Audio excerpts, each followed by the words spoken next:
Oke, assalamualaikum warahmatullahi wabarakatuh. Di pertemuan 3 kali ini untuk mata praktikum OSK kita akan membahas tentang addressing dan turbo assembler. Jadi dimulai dari addressing.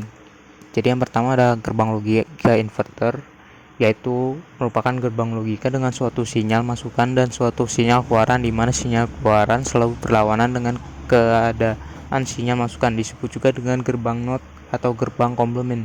Jadi gerbang logika inverter ini juga biasa disebut juga dengan gerbang logika NOT atau komplement. Misalnya input sama dengan rendah, maka output sama dengan tinggi. A sama dengan 1, maka Y sama dengan not 1, yaitu 0. Jadi ini kebalikannya aja. Yang tadinya rendah maka tinggi, yang tadinya 1 maka 0. Jadi kebalikannya aja. Selanjutnya gerbang logika. Jadi gerbang logika itu apa? Gerbang logika adalah rangkaian dengan satu atau lebih dari satu sinyal masukan, tetapi hanya menghasilkan satu sinyal berupa tegangan tinggi atau tegangan rendah. Gerbang logika sering disebut juga dengan rangkaian logika. Jadi gerbang logika ini bisa menghasilkan satu sinyal, bisa tegangan tinggi atau tegangan rendah. Terus ada dua jenis gerbang logika, itu gerbang logika inverter, terus ada non inverter. Di sini saya ada salah penulisan ya. Sini seharusnya ada dua, yaitu gerbang logika inverter sama gerbang logika non inverter. Di sini saya salah masukkan. Oke, jadi pertama itu ada gerbang logika non inverter, yaitu sinyal masukan ada dua atau lebih sehingga keluarannya tergantung sinyal masukan. Jadi ada dua masukan ya untuk gerbang logika non inverter ini. Contohnya itu AND, OR, NaN, terus NOR, ada OR. Kalau AND itu kedua nilai harus true baru hasilnya true. Kalau OR itu minimal salah satu harus true maka hasilnya true. Kalau NOT itu bukan termasuk inverter ya, bukan termasuk non inverter. Terus ada NaN itu harus false, jadi hasilnya true. Kalau NOR itu true dia akan menghasilkan false, atau false dia akan true. Kalau XOR dia itu nilainya harus sama untuk menghasilkan false, jadi kalau mau nilainya harus true harus berbeda. Terus kalau XNOR ini kebalikannya dari XOR ya, tinggal kebalikannya aja nih. Terus ada base relative addressing, digunakan untuk mengakses suatu tabel dengan mengambil alamat efektifnya. Alamat efektif dari tabel tersebut nanti akan digunakan sebagai patokan yang untuk mengakses data lain pada tabel tersebut. Register yang digunakan sebagai penunjuk alamat efektifnya adalah register BS, BP, SSI, dan DI. Jadi kita langsung aja ke pengenalan turbo assembler.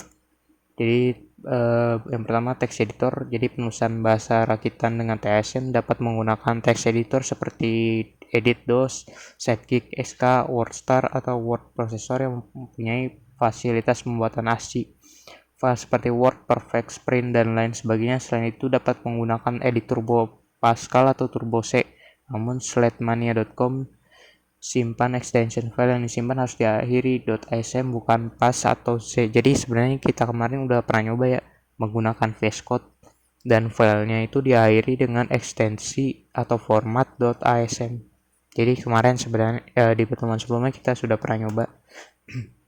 Selanjutnya compiler adalah suatu program yang menerjemahkan program assembler dalam ASCII file berekstensi .asm ke bentuk file objek berekstensi obj, dan menerjemahkan program objek ke bentuk program eksekusi berekstensi .com atau .exe.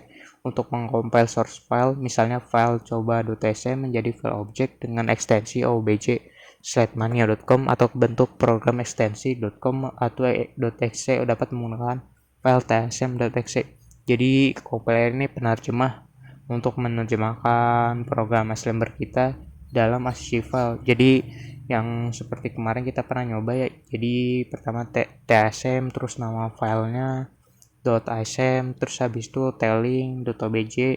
Nah itu salah satu contoh untuk menggunakan compilernya. Nah, di sini ada struktur program ATSM. Jadi yang pertama ada mode SMAL, kode ORJ100H, label 1, JMP label 2, pin 20H, N label 1. Untuk lebih lengkapnya kita akan ke slide berikutnya.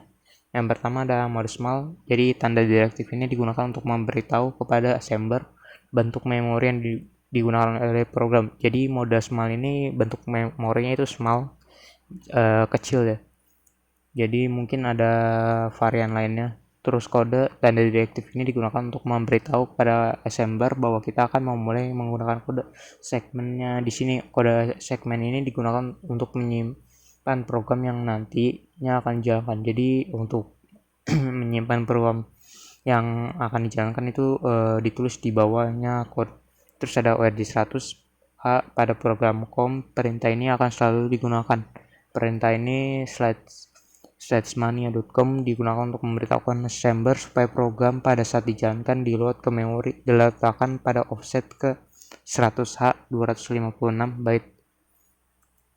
Oke, ada JMP atau jam ini digunakan untuk melompat ke tempat tujuan. Terus ada N20H untuk menghasilkan suatu interupsi 20H ini berfungsi untuk mengakhiri program dan menyerahkan kembali sepenuhnya kepada DOS. Terus ada linking file object yang telah terbentuk TSM belum dapat dieksekusi secara langsung untuk membuat file object ke bentuk file yang dapat dieksekusi ekstensi.com atau .exe menggunakan file tailing.exe. Cara kompilasinya ini sebenarnya sudah juga kita bahas di pertemuan sebelumnya ya. Jadi yang pertama itu kalian mount dulu DOS-nya, habis itu kalian masuk ke direktorinya, baru kalian gunakan perintah tsm nama file.asm, terus habis itu tailing nama file.obj, terus habis itu kalian tulis nama filenya. Nah, itu untuk menjalankan programnya. Terus perbandingan menggunakan perintah compare atau cmp. Perintah compare ini digunakan membandingkan dua buah operan. Jadi nanti kita akan untuk ACT kita akan menggunakan perbandingan ini ya dengan sintaks cmp operan 1 operan 2. cmp akan membandingkan operan 1 dengan operan 2 dengan cara mengulangi operan 1 dengan operan 2. cmp tidak mempengaruhi nilai operan 1 dan operan 2. Perintah cmp hanya akan mempengaruhi flash register sebagai hasil perbandingan. Jadi menggunakan cmp ini untuk melakukan compare atau membandingkan antara operan 1 dengan operan 2. Nah, ini untuk perintah lengkapnya untuk jam ya. Pertama ada JA, jam if above, lompat jika operan 1 lebih dari sama dengan operan 2 untuk bilangan yang tidak bertanda. Terus ada JG, jam if greater, lompat jika operan 1 lebih dari operan 2 untuk bilangan bertanda. Terus habis itu JE, jump if equal, lompat jika operan 1 nilainya sama dengan operan 2. JNE, jump if not equal, lompat jika operan 1 tidak sama dengan operan 2. Jadi ini kebalikan dari JE ya.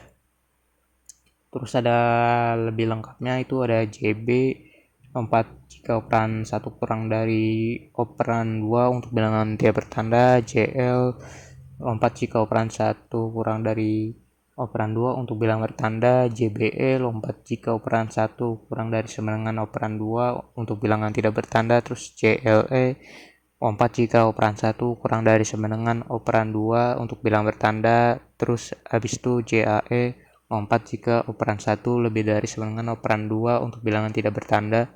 Yang terakhir JGE, lompat jika operan 1 lebih dari sama dengan operan 2 untuk bilangan bertanda. Oke.